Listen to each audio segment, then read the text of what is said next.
Una devoción que pertenece al corazón espiritual de Toledo. Así definió Monseñor José María Avendaño la devoción a la Virgen del Sagrario, un ejemplo para todos nosotros de una mujer que no pudo recuperar la fe, porque nunca la perdió a pesar de todas las dificultades. Buenas noches. Mañana viernes 14 de agosto se cumplen históricamente 800 años de la colocación de la primera piedra de la actual Catedral de Toledo, acontecimiento que marcó el inicio de la construcción del templo gótico. La efeméride coincidirá con la última jornada del tradicional octavario en honor a la Virgen del Sagrario. Con motivo de este aniversario, el Cabildo Primado entregará a todos los asistentes a la celebración litúrgica una réplica de la primera piedra como obsequio conmemorativo del octavo centenario.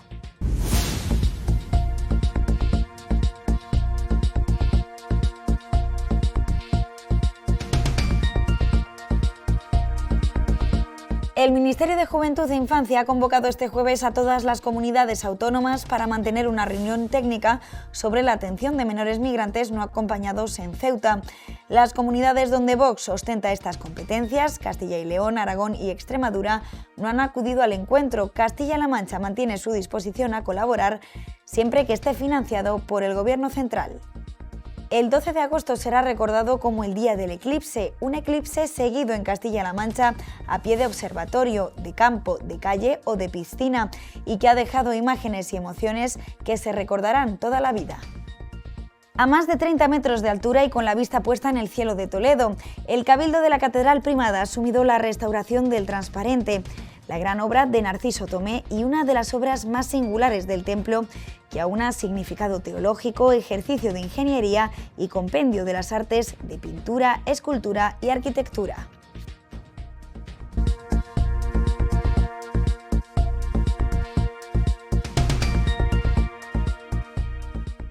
Una devoción que se identifica con el corazón espiritual de Toledo. Con estas palabras, el obispo auxiliar de Getafe proclamó la devoción a la Virgen del Sagrario durante su predicación en el octavario. Monseñor Avendaño reconoció las múltiples dificultades por las que atravesamos, tanto individual como colectivamente, y recordó con especial cariño a las víctimas del terremoto de Colombia.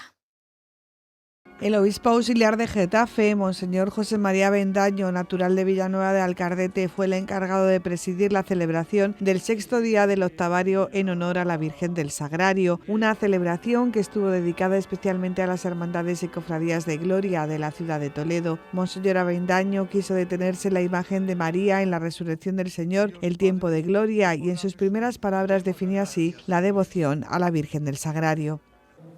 Una devoción que pertenece al corazón espiritual de Toledo. Desde hace siglos esta iglesia contempla a María y aprende de ella a mirar a Cristo. Y hoy se nos propone, así me lo sugirieron, María en la resurrección del Señor. María, la madre del crucificado, es también la madre que vive a la luz de la Pascua. María no se queda al pie solo de la cruz, sino que atraviesa con su Hijo la oscuridad del Calvario y entra por la fe en la alegría de la mañana de Pascua. El obispo auxiliar de Getafe destacó cómo María es el gran ejemplo de la fidelidad y de la espera. Ella, aclaró, no tuvo que recuperar la fe porque nunca la perdió. Por ello la puso como ejemplo para todos nosotros a pesar de las circunstancias difíciles que atravesamos individual o colectivamente. Hermanos, creer cuando todo va bien no es demasiado difícil. La fe se hace verdadera cuando atravesamos la noche, pero sin soltar la mano de Dios. Todos conocemos alguna noche, los que estamos aquí, los que nos están siguiendo por el canal diocesano, una enfermedad que llega de manera imprevista,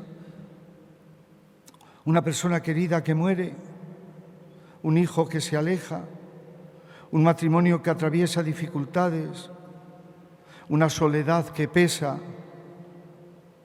una vocación que vive momentos de aridez, una iglesia que experimenta sus pobrezas, una sociedad en la que tantas veces parece apagarse la esperanza. María en esta tarde-noche ya nos dice y nos enseña algo grande, a confiar en Dios incluso cuando no comprendemos. En una homilía profundamente mariana y devocional, Monseñor Avendaño tuvo en su recuerdo a muchas personas e hizo una mención especial a las víctimas del terremoto de Colombia. María no necesita recuperar la fe porque nunca la perdió. Cuando todos dudan, María permanece. Cuando todos huyen, María permanece. Cuando parece que Dios calla, María permanece. Quizá es la primera enseñanza de Nuestra Señora del Sagrario. María es la mujer que sabe esperar cuando parece que no queda nada que esperar. En esta tarde, ¿quién de los que estamos aquí hacemos memoria en estos días no ha llorado, se ha conmovido o ha traído a la oración pues lo que está sufriendo el pueblo de Colombia? Mañana viernes 14 de agosto se cumplen exactamente 800 años de la colocación de la primera piedra de la actual Catedral de Toledo, acontecimiento que marcó el inicio de la construcción del templo gótico. La efeméride coincidirá con la última jornada del tradicional octavario en honor a la Virgen del Sagrario.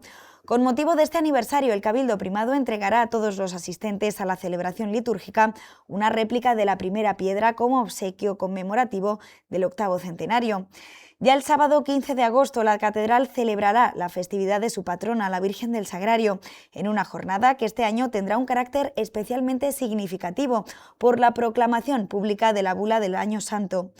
La Santa Misa Pontifical comenzará a las 11 de la mañana y una vez finalizada, en torno a las 12 del mediodía, se iniciará la tradicional procesión de la Virgen del Sagrario por las naves de la catedral. Al llegar a la Puerta Llana, la procesión continuará hasta la plaza del Ayuntamiento, donde ante la Puerta de Reyes tendrá lugar la solemne lectura de la bula del Papa León XIV ante la imagen de nuestra patrona.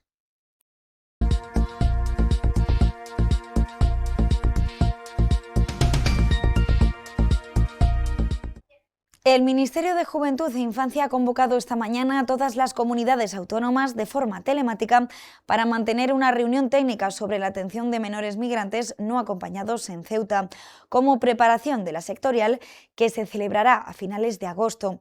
Las comunidades en donde Vox ostenta estas competencias, Castilla y León, Aragón y Extremadura, no han acudido al encuentro. Castilla-La Mancha mantiene su disposición a colaborar en esta acogida siempre que esté financiada por el Gobierno central. El punto clave sobre la mesa es el reparto de los más de 2.500 menores no acompañados que saturan los centros de Ceuta, aunque las asociaciones vecinales elevan la cifra hasta las 4.000. El Ministerio de Juventud e Infancia busca un acuerdo solidario y vinculante para trasladar a los jóvenes a las comunidades autónomas, pero varias de ellas exigen más financiación estatal para garantizar la acogida. Mientras la presión diplomática aumenta, el ministro de Asuntos Exteriores, José Manuel Álvarez, ha lanzado una advertencia. Desde el Ministerio de Asuntos Exteriores estamos trabajando desde el primer momento en 3 líneas. En primer lugar, trabajamos para acelerar el retorno a Marruecos de las personas que han entrado irregularmente y que todavía no lo han hecho. Y mi homólogo marroquí y todas las autoridades marroquíes me han trasladado desde el primer momento su total disposición a retornar a todas esas personas inmediatamente. La cita técnica de este jueves activa un envío urgente de 25 millones de euros a Ceuta para definir cuántos menores tendrán que acoger cada territorio y con qué dinero se gestiona. La Conferencia Sectorial de Infancia de finales de agosto debe cerrar el reparto efectivo. La Guardia Civil, en el marco de la lucha contra la inmigración irregular, ha detenido a 2 personas por realizar más de 60 empadronamientos fraudulentos en las localidades toledanas de Sonseca y Ajofrín. La policía local alertó de un elevado número de personas empadronadas en una misma vivienda de la localidad, inmueble que no disponía de suministros de luz y agua. Los detenidos contactaban con ciudadanos extranjeros, principalmente de Marruecos y Argelia, y les proporcionaban la documentación necesaria para obtener el empadronamiento, que posteriormente servía para iniciar los trámites de regularización en territorio nacional. Los empadronados presentaban contratos en los que se establecía el pago de 200 euros por el supuesto alquiler de una habitación. Tras realizar las solicitudes, los agentes pudieron comprobar que en todas ellas se repetían los mismos datos. Por todo ello, 2 varones han sido detenidos y se les imputa un delito continuado de favorecimiento de la inmigración ilegal, delitos de falsedad documental y estafa a la administración pública. Este miércoles Castilla-La Mancha ha sido testigo del eclipse solar que se ha podido observar en su totalidad desde lugares privilegiados en las provincias de Cuenca y Guadalajara. Un evento astronómico que deja solo 18 incidencias leves pese a las grandes concentraciones de público. La mayoría de ellas mareos o malestar por el intenso calor, además de algunas consultas de personas que no habían utilizado protección ocular. El eclipse solar total ha atravesado este miércoles el cielo de Castilla-La Mancha con la oportunidad de disfrutarlo desde algunos de los emplazamientos más privilegiados del país en las provincias de Guadalajara y Cuenca. El evento astronómico, que llegaba a su culminación a las 20:32 horas, ha atraído la atención de miles de personas que han acudido a puntos como el Parque de la Fuente de la Niña de Guadalajara capital. Para mí ha sido un momento bonito estar en familia y poder compartirlo, y sobre todo en este paraje espectacular. La verdad es que no esperaba que fuera tan increíble. Ha sido ver cómo la corona solar se desplegaba en el cielo, todo oscuro, era increíble, un contraste brutal. He elegido este sitio porque llevo varios días buscando una ubicación icónica de Guadalajara. En la provincia de Cuenca, hasta 128 municipios han tenido la oportunidad de ver el fenómeno astronómico al 100%, entre ellos la localidad de Huete, donde el castillo ha servido de punto de encuentro ideal para contemplarlo. Parece que es el primero en casi 100 años y pues no nos podíamos perder algo así, ¿no? Y más que lo tenemos aquí cerca, los que somos de cerca. Yo en Toledo no teníamos visibilidad del 100% y había estado mirando sitios que sí la tenían, como Guadalajara, Segovia, pero mi pareja ha propuesto venir a Huete, así que con muchas ganas de verlo desde aquí. La verdad que es la primera parcial y es una ilusión poderlo fotografiar, la verdad que es una pasada. En la capital conquense, las laderas del Cerro del Socorro, otro espacio perfecto para contemplarlo, registraban también un éxito de convocatoria. Personas de todas las edades han acudido a este espacio, con un especial interés de los más jóvenes, que han asistido en muchos casos con equipamiento personalizado. Castilla-La Mancha podrá disfrutar nuevamente de un fenómeno astronómico de forma especialmente privilegiada el 28 de enero de 2028, con el eclipse anular de Sol. El tercer evento seguido de estas características en España, que se podrá contemplar en su totalidad desde puntos de las 5 provincias castellano-manchegas.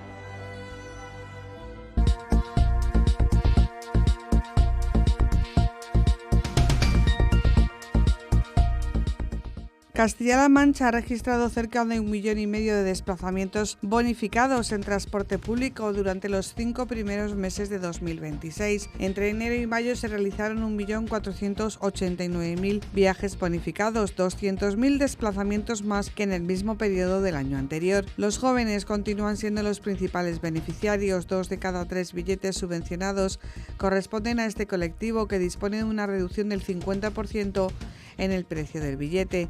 También se benefician de estas ayudas las personas mayores de 65 años, las personas con discapacidad y las familias numerosas. Más de 760.000 personas, un tercio de la población regional, pueden acceder actualmente a tarifas reducidas para desplazarse por la región.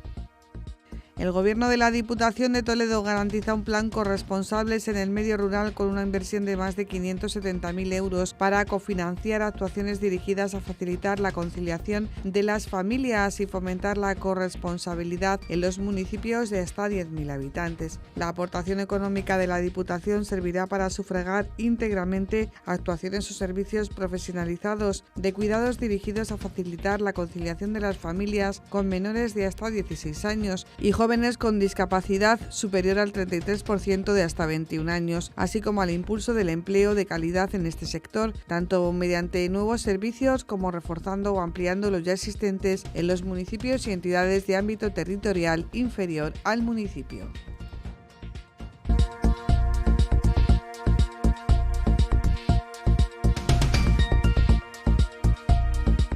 Este curso, el Salón de Grados del Seminario Mayor de Toledo acogía una nueva edición del Aula de Teología desde el Corazón de Cristo, que centraba su reflexión en contemplar Fátima como escuela de santidad. La hermana Ángela de Fátima Coelho, actual vicepostuladora de la causa de la hermana Lucía, era la encargada de profundizar en los aspectos fundamentales del mensaje de Fátima, sus fundamentos teológicos y espirituales y la relevancia de estas manifestaciones marianas. Así lo contamos. El Instituto Teológico San Ildefonso de Toledo acogía este lunes y martes el aula de teología desde el Corazón de Cristo. Fátima, escuela de santidad, es el tema que se ha abordado en este encuentro con motivo del centenario de las apariciones de la Virgen en Pontevedra. Con motivo del centenario de las apariciones del Corazón de María a Lucía cuando estaba en Pontevedra. En esas apariciones la Virgen le pidió la práctica de los 5 primeros sábados para consolar y reparar su corazón de todas las ofensas que le hacíamos los hombres. La hermana Ángela de Fátima Coelho, de la Congregación Alianza de Santa María y vicepostuladora de la causa de la hermana Lucía, ha sido la encargada de participar en estas jornadas, donde dedicó una de sus intervenciones al secreto de Fátima y su relación con la devoción al corazón inmaculado de María. Me parece también importante estudiar la historia de este secreto hasta ser publicado, porque si hay un elemento que atrayó tanto la atención de la gente fue justo el secreto de Fátima, ¿verdad que sí? Como sabemos, fue publicado en el año 2000. Hasta el año 2000 tanta gente me hacía preguntas sobre la tercera parte del secreto. Yo preguntaba siempre, ¿pero ustedes saben la primera y la segunda? Reparación y consagración y la santidad de los pastorcitos han sido los otros 2 temas que se han abordado hoy en este aula de teología desde el Corazón de Cristo.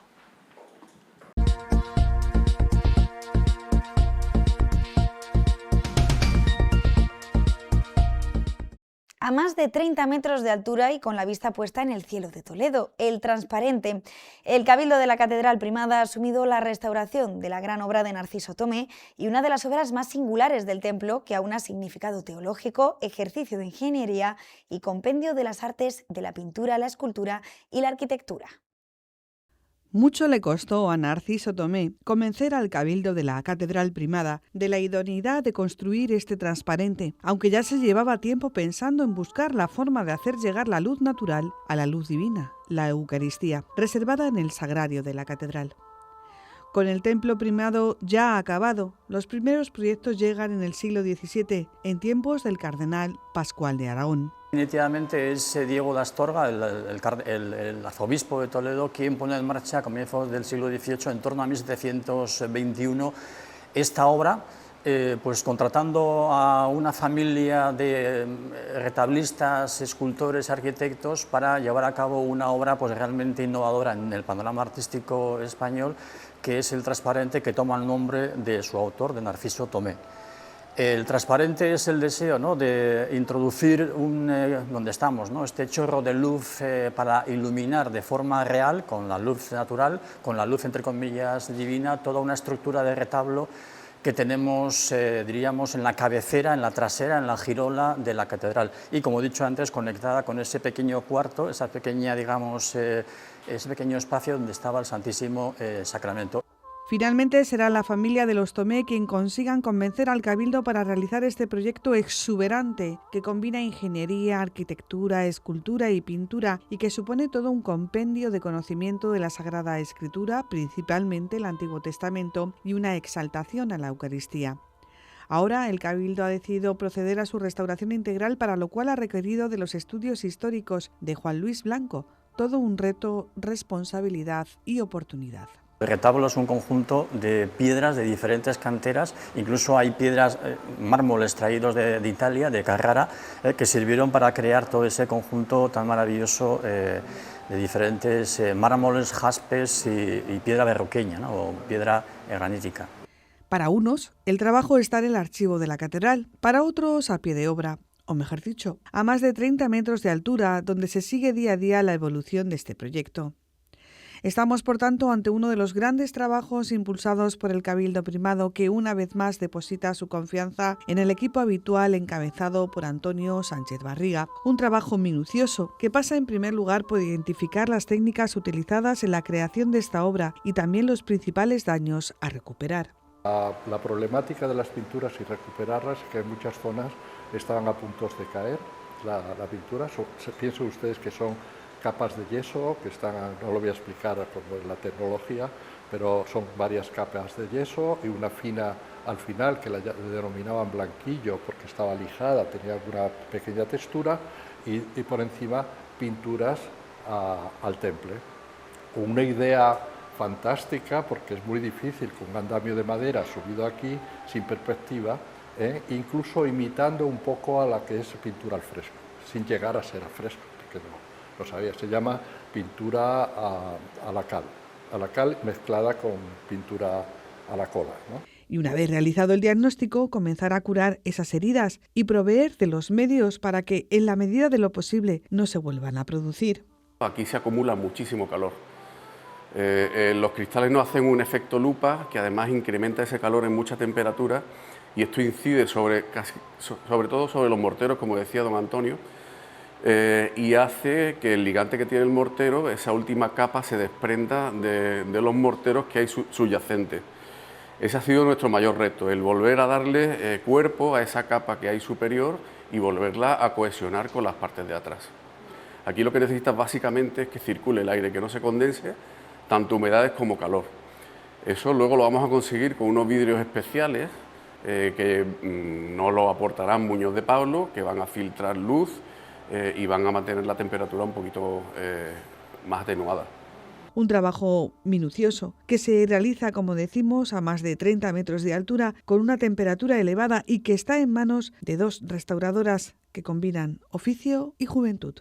Bueno, aquí se utilizan técnicas totalmente reversibles como acuarelas, témperas y bueno, y se hace con aguadas. Vamos dando capitas hasta conseguir el color.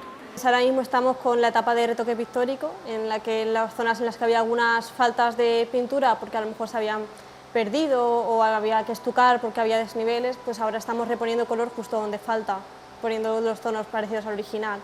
Bueno, pues es un proyecto muy importante y estar bajo la dirección de Antonio Sánchez Barriga y de Miguel, pues para mí ya es suficiente, sí, porque se aprende mucho y es gente que te enseña todos los días. Sí. No me esperaba conseguir esta experiencia tan importante, nada más empezar mi carrera profesional, entonces yo lo aprecio muchísimo y estoy muy agradecida de poder estar aquí aprendiendo de los mejores restauradores de España. Una vez concluida esta primera fase de la recuperación, consolidación y restauración de las pinturas, se sucederán las siguientes, que afectarán a toda la parte escultórica, además de la recuperación de la vidriera. El resultado final lo veremos en unos meses y servirá una vez más para entender la magnificencia de la Catedral de Toledo, primada de España, la Dives toledana.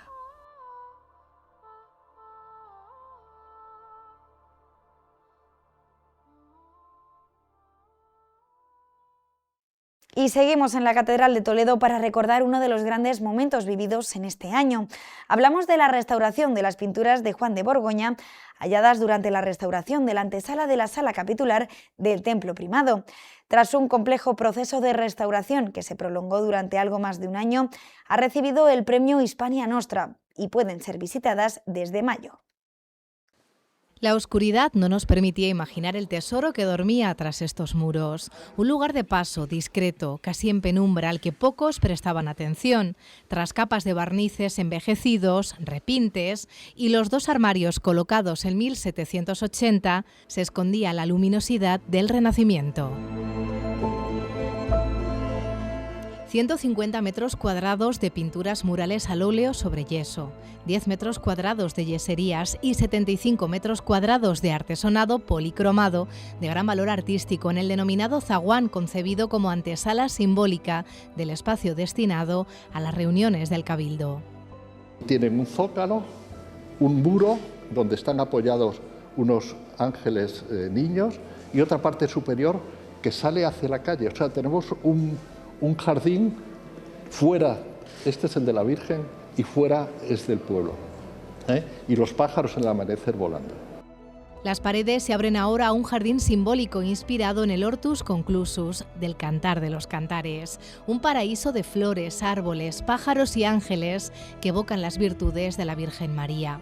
Cerca de 18 especies botánicas diferentes componen este universo delicado, donde cada planta encierra un significado y cada detalle revela la extraordinaria sensibilidad de Juan de Borgoña, amén de su forma de trabajo.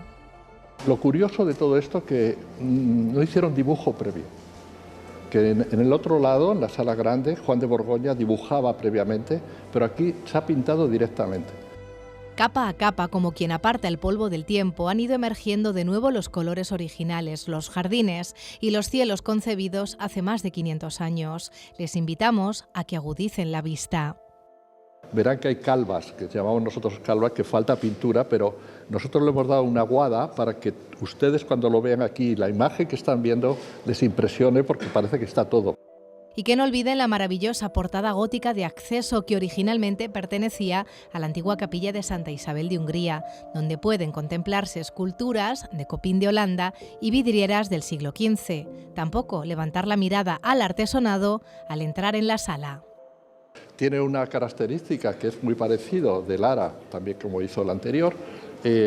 Gumiel lo diseñó y luego tiene una banda que se llama Aricer, que es la parte lateral que está un poco oscura ahora. Pero dejará de estarlo porque se va a trabajar para que recupere su luminosidad. Y es que hay algo profundamente simbólico en esta restauración. Durante siglos, la belleza permaneció allí, escondida bajo capas de tiempo y olvido. Bastó retirar aquello que la oscurecía para que reapareciera la luz.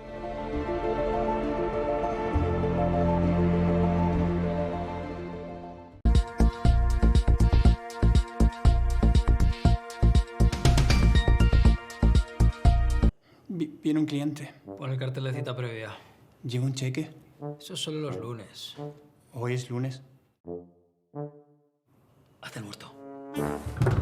Si tu banco no quiere atenderte en la oficina, vente a Eurocaja Rural, que nos encanta verte en la oficina. Vuelve a sentirte cliente. Eurocaja Rural. Pasó el día D, el día del eclipse, el 12 de agosto de 2026, dejándonos unas instantáneas y unas sensaciones que seguro que quedarán para la historia científica y personal de cada uno, pero el día después, ya con la curiosidad satisfecha, toca de nuevo hacer la previsión meteorológica para las próximas 24 horas. Una previsión que viene sin sorpresas, porque sí, mañana viernes hará calor y mucho. La Agencia Estatal de Meteorología nos recuerda que seguimos en ola de calor, que conlleva temperaturas máximas significativamente altas en toda la comunidad, que podrán superar los 40 grados en el Valle del Tajo. Chubascos y tormentas acompañadas de granizo y rachas muy fuertes en amplias zonas de la mitad oriental. En la provincia de Toledo las máximas podrán superar los 40 grados en las ciudades de Toledo y Talavera de la Reina. Los cielos permanecerán poco nubosos, con aparición de nubosidad de evolución a partir de mediodía. No se descarta algún chubasco ocasional y disperso durante la tarde. Temperaturas mínimas con pocos cambios o un ligero ascenso y máximas sin cambios, que serán significativamente altas y podrán superar los 40 grados en el valle.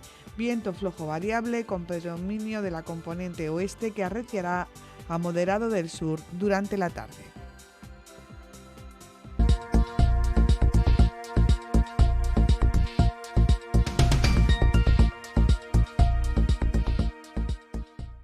Y hasta aquí la información del día en Canal Diocesano de Televisión.